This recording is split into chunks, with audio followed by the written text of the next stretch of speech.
স্বাগত ডিবিসি সংবাদে আপনাদের সাথে আছেন আমি রঞ্জন শুভ্র। তাৎক্ষণিক বিনিয়োগ পাওয়ার চেয়ে দীর্ঘমেয়াদে টেকসই ইনভেস্টমেন্ট পাইপলাইন তৈরি করাই লক্ষ্য। 4 দিনের বিনিয়োগ সম্মেলনে উল্লেখযোগ্য প্রাপ্তি কি, এমন প্রশ্নের জবাবে একথাই বলেছেন বিডার হেড অফ বিজনেস ডেভেলপমেন্ট। এদিকে বিনিয়োগ সম্মেলনের আয়োজনকে স্বাগত জানিয়েছে রাজনৈতিক দল এনসিপি ও জামায়াত ইসলামী। জ্বালানি সংকট, রাজস্ব হয়রানি আর আমলাতান্ত্রিক জটিলতায় গেল কয়েক বছর ধরেই বাংলাদেশে বিদেশি বিনিয়োগ নেমেছে প্রায় শূন্যের কোঠায়। অন্তর্বর্তী সরকারের সময়ে নেয়া নানা সংস্কার উদ্যোগ যখন স্বপ্ন দেখাচ্ছিল, তখন বিডার বিনিয়োগ সম্মেলনে প্রত্যাশা ছিল আকাশচুম্বী। তবে 4 দিনের আয়োজন শেষে প্রাপ্তির খাতা নিয়ে রয়েছে প্রশ্ন। শেষ দিনের সংবাদ সম্মেলনে বিডার হেড অব বিজনেস ডেভেলপমেন্ট জানান, কত ডলারের বিনিয়োগ এলো তা মুখ্য নয়, বরং বিনিয়োগকারীদের কাছে সম্ভাবনা তুলে ধরা, স্থানীয় ব্যবসায়ীদের সঙ্গে বিদেশি উদ্যোক্তাদের পরিচয় করিয়ে দেয়া ও একটি বিনিয়োগ পাইপলাইন তৈরি করাই উদ্দেশ্য। ইনভেস্টমেন্ট সামিট থেকে আমরা একটা পাইপলাইন জেনারেট করতে চাচ্ছি, মিড টু লং টার্মের একটা রোড ম্যাপ তৈরি করা, যাতে করে আমরা এখানেই শেষ না করি, এখান থেকে লিডগুলো জেনারেট করে পরে এগুলাকে কিভাবে কনভার্ট করা যায় অ্যাকচুয়াল ইনভেস্টমেন্টে। বিডার দাবি, এবারের সম্মেলনে 260 মিলিয়নের 2টি বিনিয়োগ প্রস্তাব নিশ্চিত করা গেছে। একটি ছিল $150 মিলিয়ন, যেটা একেবারে এই আপনার সামিটেই সই হয়েছে। আমাদের সপাপ যেই স্টার্টআপের যে বিজনেস আছে, ওখানে 110 মিলিয়নের মতো ইনভেস্টমেন্ট এসেছে। এদিকে বিডার এ আয়োজনের প্রশংসা করেছে রাজনৈতিক দলগুলো। তবে এক সংবাদ সম্মেলনে এনসিপির নেতারা বলেন, দেশের ব্যবসা পরিবেশ উন্নয়নে আরও কাজ করতে হবে। নতুন যে বাংলাদেশে, সেখানে হরতাল, ভাঙচুর এবং জনগণের ক্ষতি, তো আমরা এগুলো তাদেরকে কমিটমেন্ট দিয়েছি যে রাজনৈতিক দল হিসাবে আমরা এই জায়গাতে প্রতিশ্রুতিবদ্ধ থাকব। বাংলাদেশ জামায়াতে ইসলামীর দাবি, দলটির পরিকল্পনা বাস্তবায়ন হলে বাংলাদেশ শিগগিরই ব্যবসা বাণিজ্যে শীর্ষ 20 দেশের তালিকায় প্রবেশ করবে। দুর্নীতিমুক্ত, শোষণমুক্ত, অর্থনীতি সমৃদ্ধশালী একটি দেশ বহু বছর থেকে আমরা আশা করে আসছি। আমরা বিশ্বাস রাখতে চাই যে ভিশন 20 আমরা বাংলাদেশের টপ 20 কান্ট্রিতে আমরা পরিণত করতে সক্ষম হব ইনশাআল্লাহ। এর আগে বিডা জানায়, সম্মেলনে অংশ নেয়া বিনিয়োগকারীদের সঙ্গে নিয়মিত যোগাযোগ রাখার উদ্যোগ নেওয়া হয়েছে। আগামী 18 থেকে 20 মাসের মধ্যে তাদের অনেকেই বিনিয়োগ করবে, এমন প্রত্যাশাও বিডার। মুস্তফা মাহবুব, ডিবিসি নিউজ, ঢাকা। বাংলাদেশের টেলিযোগাযোগ ও জ্বালানি খাতে বিনিয়োগের আগ্রহ প্রকাশ করেছেন পাকিস্তানের এনগ্রো হোল্ডিংসের সিইও আব্দুল সামাদ দাউদ। বৃহস্পতিবার রাষ্ট্রীয় অতিথি ভবন যমুনায় প্রধান উপদেষ্টা ডক্টর মোহাম্মদ ইউনূসের সঙ্গে সাক্ষাৎ শেষে এ আগ্রহ জানান তিনি। সাক্ষাতে এনগ্রো সিইও এবং কোম্পানির কার্যক্রম প্রসারের কথাও জানান তিনি। দাউদ বলেন, তারা বাংলাদেশের টেলিযোগাযোগ খাতের সম্ভাবনা নিয়ে অত্যন্ত আশাবাদী। পাশাপাশি ভোলার গ্যাস সরবরাহের মাধ্যমে শিল্প খাতের বিকাশে অংশগ্রহণের সুযোগও রয়েছে বলে মনে করেন তিনি। তাদের এই আগ্রহকে স্বাগত জানিয়ে টেকসই এবং ভবিষ্যৎমুখী অংশীদারিত্বের উপর গুরুত্বারোপ করেন প্রধান উপদেষ্টা ডক্টর ইউনূস। এ সময় বাংলাদেশ বিনিয়োগ সম্মেলনে যোগ দিতে আসা দাউদ 4 দিনব্যাপী এই সম্মেলনের প্রশংসাও করেন। খেলাপি ঋণকে দেশের অর্থনীতির জন্য বড় হুমকি মনে করছেন অর্থনীতি বিশ্লেষকরা। পাশাপাশি মার্কিন প্রেসিডেন্টের শুল্ক নীতির কারণে যে বাণিজ্য যুদ্ধের শঙ্কা তৈরি হয়েছে, তা করোনা মহামারীর চেয়েও বিপজ্জনক বলে সতর্ক করছেন তারা। রাজধানীর মিরপুরে বিআইবিএম আয়োজিত 2 দিনের ব্যাংকিং কনফারেন্সে উঠে আসে এমন শঙ্কার কথা। বাংলাদেশ ব্যাংকের হিসাবেই দেশে খেলাপি ঋণ প্রায় 3.5 লাখ কোটি টাকা। বিশেষ বিবেচনার সুবিধা এবং আদালতের মামলা হিসাবে ধরলে এ অঙ্ক আরও বেশি। বিআইবিএম আয়োজিত ব্যাংকিং কনফারেন্সেও উঠে আসলো খেলাপি ঋণ সমস্যার কথা। অর্থনীতিবিদ, গবেষক এবং শিক্ষাবিদরা সতর্ক করে খেলাপি ঋণের লাগাম টানার তাগিদ দেন। বক্তারা বলেন, খেলাপি ঋণের কারণে বাড়ে তারল্য সংকট। এজন্য মূল্যস্ফীতির লাগাম টানাও কঠিন। আর কোটি গ্রাহকের টাকার নিরাপত্তাহীনতা তো আছেই, সঙ্গে আন্তর্জাতিক বাণিজ্যও পড়ে হুমকিতে। এজন্য ব্যাংকগুলোতে সুশাসন নিশ্চিত করে আর্থিক ভিত শক্ত করার তাগিদ দেন deputy governor. Slogan is the banking in future. We would like to see sustainable banking with good governance and leadership. Banking কনফারেন্সের বিভিন্ন প্রবন্ধে মার্কিন শুল্কনীতি ও বাণিজ্য যুদ্ধের শঙ্কা নিয়েও উদ্বেগের কথা জানান গবেষকরা। বলেন, এটি করোনা মহামারীর চেয়েও বড় ক্ষতি করতে পারে অর্থনীতির। দুদিনের এ সম্মেলনে ফিনটেক, আর্থিক খাত, ইসলামী ব্যাংকিং ও সুশাসন এবং ব্যাংকের ঝুঁকি ব্যবস্থাপনা সহ নানা গুরুত্বপূর্ণ বিষয়ে আলোচনা হয়। সম্মেলনের মিডিয়া পার্টনার ছিল ডিবিসি নিউজ। রেদওয়ানুল হক, ডিবিসি নিউজ, ঢাকা। ট্রান্সশিপমেন্ট বাতিলের পর ভারতে প্রবেশের অনুমতি না পেয়ে বেনাপোল স্থলবন্দর থেকে ফেরত এসেছে বাংলাদেশের তৈরি পোশাকের 4টি ট্রাক, যা স্পেনে রপ্তানি হচ্ছিল। নেপাল ও ভুটানে বাংলাদেশি পণ্য রপ্তানি বাধাগ্রস্ত হবে না ভারত এমনটা জানালেও মাঠ পর্যায়ে নেই সেই নির্দেশনা। এতে কেবল খাদ্য প্রক্রিয়াজাত শিল্পের $10 মিলিয়ন রপ্তানি বাজার অনিশ্চয়তার মুখে। এমন পরিস্থিতিতে সরাসরি পণ্য রপ্তানির উদ্যোগ নিচ্ছে সরকার। ভারত সরকার হঠাৎ করে ট্রান্সশিপমেন্ট সুবিধা বাতিলের ঘোষণায় নতুন করে বাংলাদেশের আমদানি ও রপ্তানির বাজারে যেন বিনা মেঘে বজ্রপাতের ঘটনা। এতে বৃহস্পতিবার কয়েকটি রপ্তানি ট্রাক বেনাপোল বন্দর থেকে ফেরত এসেছে প্রবেশের অনুমতি না থাকায়। ভারত সরকার ট্রানজিট প্রথা বাতিল করায় এখন আর থার্ড কান্ট্রির পণ্য বেনাপোল দিয়ে রপ্তানি হচ্ছে না। গতকাল থার্ড কান্ট্রির পণ্য নিয়ে আসা 4টি বাংলাদেশি ট্রাক বেনাপোল বন্দর থেকে ফেরত গিয়েছে। এখনও বেনাপোল বন্দরে একটি পণ্যবাহী ট্রাক দাঁড়িয়ে আছে। তবে ভারত সরকারের পক্ষে নেপাল ও ভুটানে বাংলাদেশের পণ্য রপ্তানিতে এমন সুবিধা বাতিলের আওতার বাইরে রাখার কথা বলা হলেও এখনও তা মাঠ পর্যায়ে কার্যকর না হওয়ায় চিন্তিত রপ্তানিকারকরা। তো যেহেতু আমরা পোর্ট কোনো মেসেজ পাইনি এখনও, আমরা অনিশ্চয়তার মধ্যে আছি। তো ফর দ্য টাইমিং আমরা আমাদের ওই জায়গার প্রোডাকশনগুলোকে হোল্ড করে রেখেছি এবং কিছু আমাদের গাড়ি যেটা অন দ্য ওয়েতে ছিল ওগুলোকে আমরা আবার ফিরিয়ে নিয়ে আসতেছি। তবে যে যুক্তি দেখিয়ে ভারত ট্রান্সশিপমেন্ট সুবিধা বাতিল করেছে তার বাস্তবতা রয়েছে জানিয়ে রপ্তানিকারকরা বলছেন, এমন একটি সময়ে বাতিল করা নিয়ে প্রশ্ন উঠেছে। এটা নিয়ে কিন্তু সত্য কথা, ওদের দেশে ইন্টারনালি কিন্তু ম্যানুফ্যাকচারাররা খুশি না, কারণ আসলেই ওদের কনসেশন এবং কিছু সমস্যা কারগতে হতো। তো ওরা এই চাপটা অনেক দিন ধরেই দিয়ে আসছিল। সামহাও ওদের গভর্নমেন্ট এই জায়গাটায় তখন ছাড়টা দেয়নি। তো এখন ছাড়ের টাইমটা হয়তো কোশ্চেনমূলক হয়ে গেছে যে এতদিন দেননি, এখনই কেন আপনি দিলেন।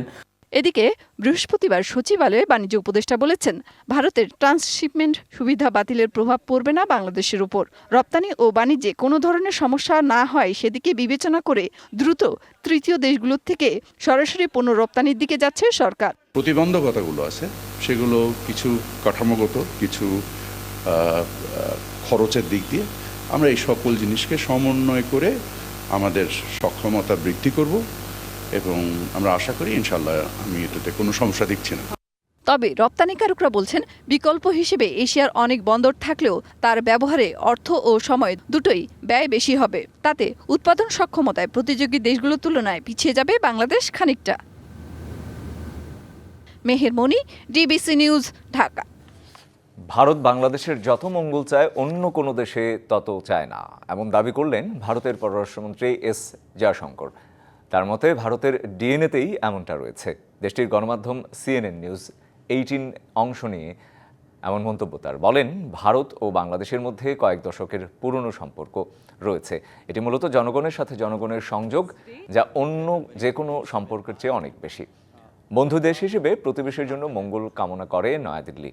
এ সময় বাংলাদেশের সংখ্যালঘুদের উপর হামলা নিয়েও উদ্বেগ প্রকাশ করেন তিনি। এছাড়া বাংলাদেশে শিগগিরই অবাধ ও সুষ্ঠু নির্বাচন অনুষ্ঠিত হবে বলে আশা প্রকাশ করেন ভারতের পররাষ্ট্রমন্ত্রী।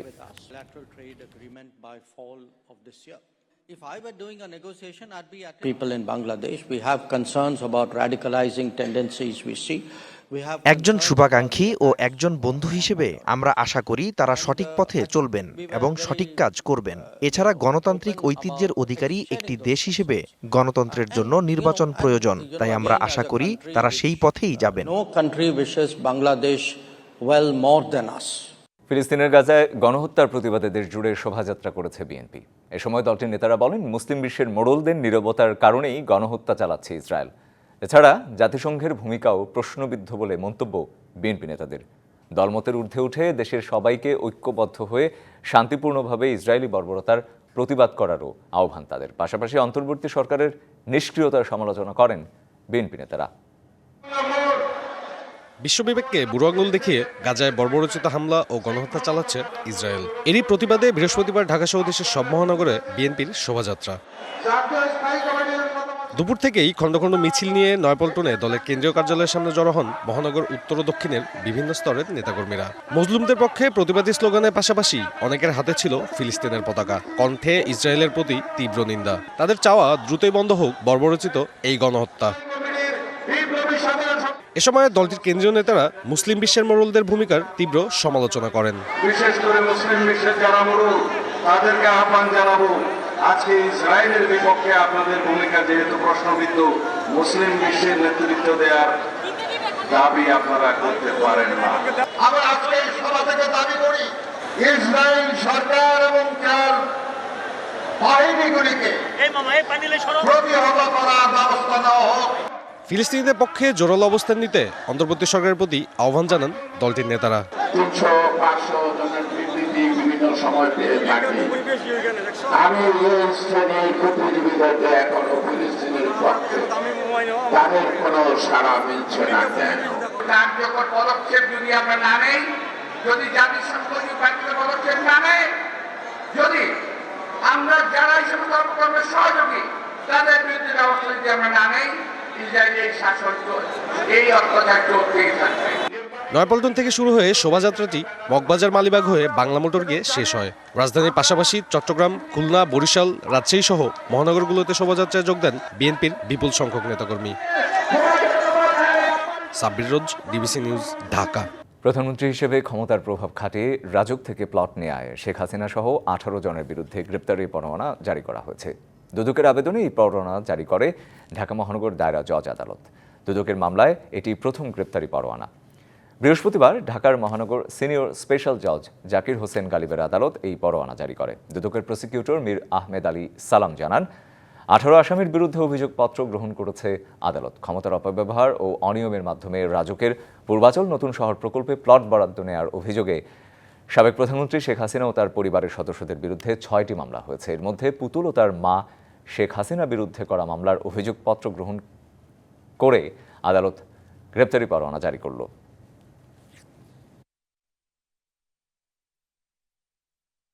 যে অ্যাপ্লিকেশন করতে হয় সেই প্রেসক্রাইব ফর্মে তারা অ্যাপ্লিকেশন করেননি, ইভেন তিনি নিজে আবেদন করেননি। শুধুমাত্র তার সাইমা ওয়াজেদের মা প্রাক্তন প্রধানমন্ত্রী, তিনি তার পদপদবি ব্যবহার করে এবং তার পদপদবি ব্যবহার করে রাজুকের যে সমস্ত কর্মকর্তারা ছিল তাদেরকে প্রভাবিত করে এবং তারাও প্রতারণামূলকভাবেই তাকে সহায়তা করে সম্পৃক্ত হয়েছেন এই মামলায়।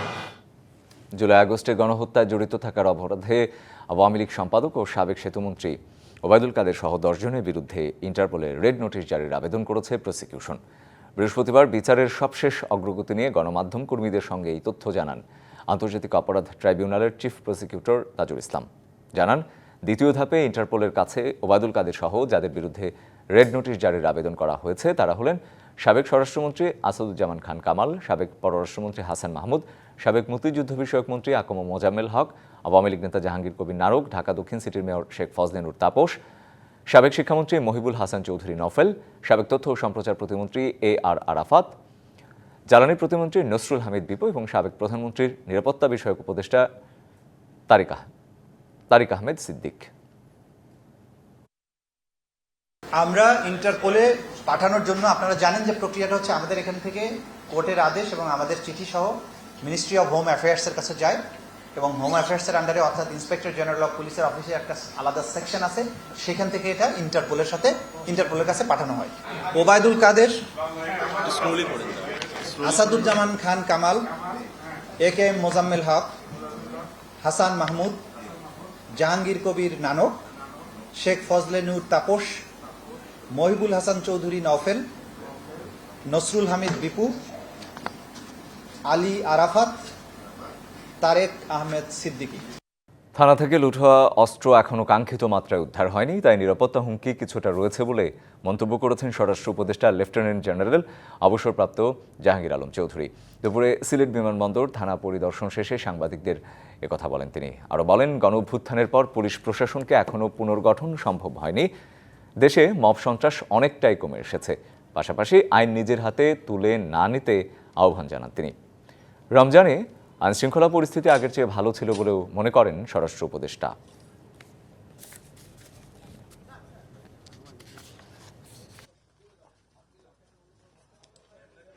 অবশ্য আমরা যতটা এক্সপেকটেশন ছিল আমরা অত উদ্ধার এখনো কমপ্লিট হয় নাই, আমরা চেষ্টা করে যাচ্ছি উদ্ধার করতে। অস্ত্র বাইরে থাকলে তো কিছুটা হুমকি থাকবো।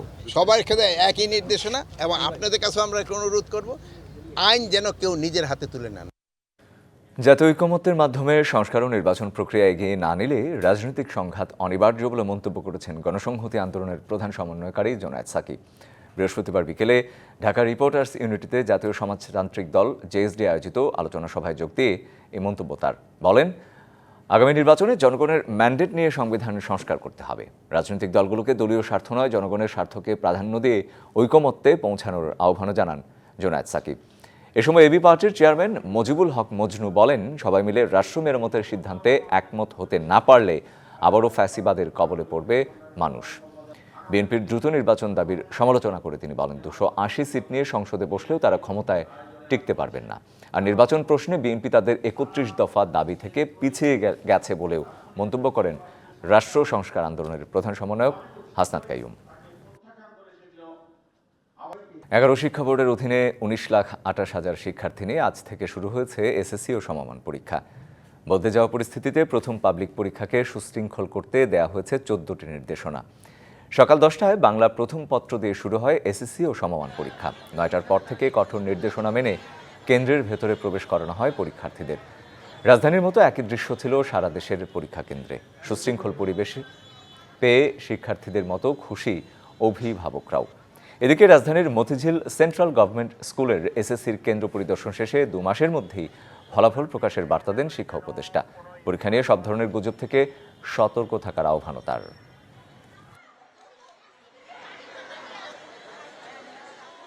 সকলের কাছে আমি বিনীত অনুরোধ জানাচ্ছি যে আপনারা ওগুলো থেকে বিরত থাকবেন।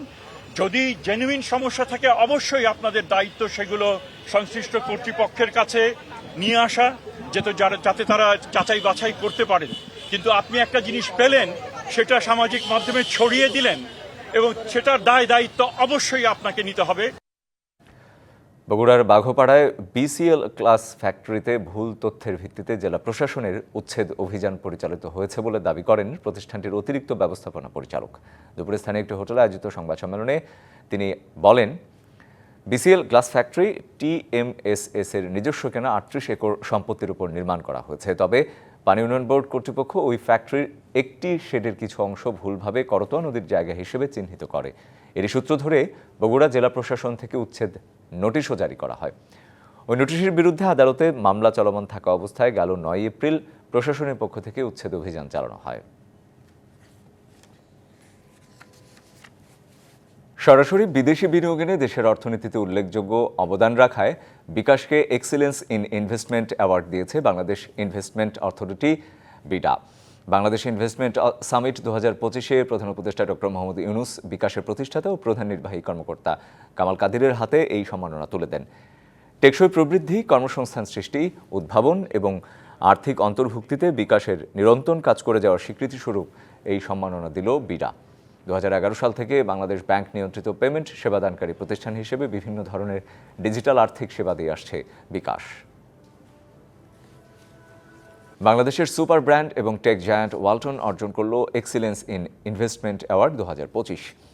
বাংলাদেশের অর্থনীতিতে উল্লেখযোগ্য এবং প্রভাবশালী বিনিয়োগের ক্ষেত্রে দৃষ্টান্তমূলক অবদানের স্বীকৃতিস্বরূপ ওয়ালটনকে এই সম্মাননা দেওয়া হলো। বুধবার সকালে রাজধানীর ইন্টারকন্টিনেন্টাল হোটেলে বিডা আয়োজিত বাংলাদেশ বিনিয়োগ সম্মেলন 2025-এর উদ্বোধনী অনুষ্ঠানে ওয়ালটনকে এই অ্যাওয়ার্ড দেওয়া হয়। প্রধান উপদেষ্টা ডক্টর মোহাম্মদ ইউনুস এবং বিডার নির্বাহী চেয়ারম্যান আশিক চৌধুরীর কাছ থেকে পুরস্কারের ক্রেস্ট গ্রহণ করেন ওয়ালটন হাইটেক ইন্ডাস্ট্রিজের ব্যবস্থাপনা পরিচালক SM মাহবুবুল আলম।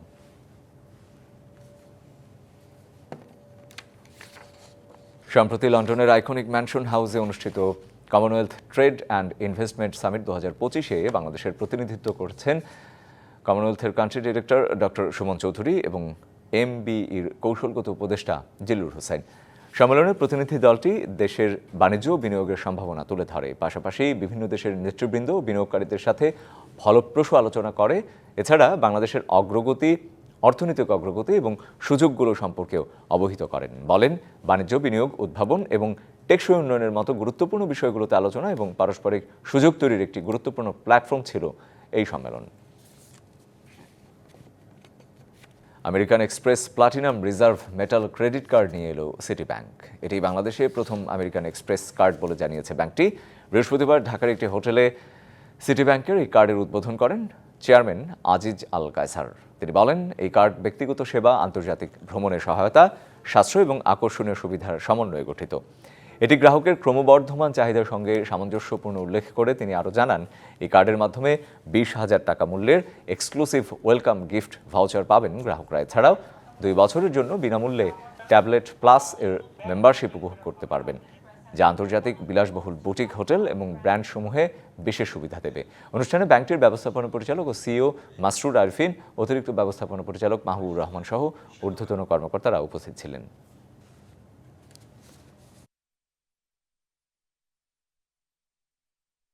যুক্তরাষ্ট্রের বাড়তি শুল্ক স্থগিতের ঘোষণায় বাংলাদেশের জন্য ভালো হয়েছে। এতে করে যুক্তরাষ্ট্র ও বাংলাদেশের মধ্যে বাণিজ্য ঘাটতি কমানো সহ শুল্ক সংকট সমাধানের জন্য পদক্ষেপ নেওয়ার সময় পাওয়া যাবে বলে মন্তব্য করেছেন বাণিজ্য উপদেষ্টা শেখ বশিরউদ্দিন।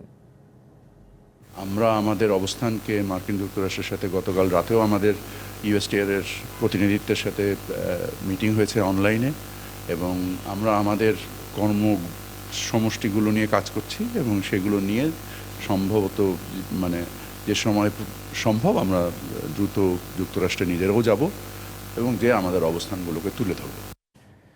যুক্তরাষ্ট্রে বিদেশি পণ্য প্রবেশে প্রেসিডেন্ট ডোনাল্ড ট্রাম্পের শুল্ক নীতি টালমাটাল পরিস্থিতিতে ফেলে দেয় বিশ্বকে। বুধবার থেকে বর্ধিত শুল্ক কার্যকরের কথা থাকলেও আবেদনের ফলে 90 দিনের জন্য 75টি দেশে পাল্টা শুল্ক স্থগিতের ঘোষণা দেওয়া হয়েছে। আর এতেই চাঙ্গা হয়ে উঠেছে বিশ্ব পুঁজিবাজার। তবে প্রেসিডেন্টের মার্জনা পাচ্ছে না চীন, প্রতিবেশী কানাডা আর মেক্সিকো। মার্কিন প্রেসিডেন্ট ডোনাল্ড ট্রাম্পের নয়া শুল্ক নীতি নিয়ে তোলপাড় বিশ্ব।